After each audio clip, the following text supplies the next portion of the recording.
আমার কিসের কিসের শখ? আমি ভাষা বুঝি না, কথা বুঝি না, শুধু কিছু পার্টিকুলার জিনিস আমি খুঁজছি।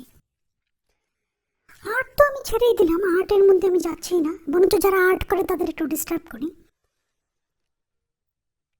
তবে কিছু পার্টিকুলার জিনিস আমি শুধু কথার মধ্যে খুঁজছি, এবং সেইটা যদি আমি পাই তাহলে ওইটাই আমাকে উত্তেজিত করে দেয়, আমি একটু উত্তেজিত হয়ে যাই। কিরকম এরকম একটু উত্তেজিত হয়ে যাই, কিন্তু আসলে আমি কি আমি ঠিক জানি না। কিন্তু আমার না মাঝে মাঝে মানুষই হতে পারলাম না আমার আর, তবে বলতে ভালো লাগে।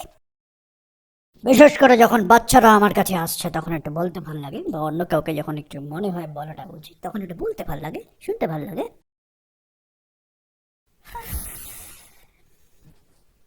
নতুন শিকার, নতুন শিকার, নতুন শিকার, নতুন শিকার,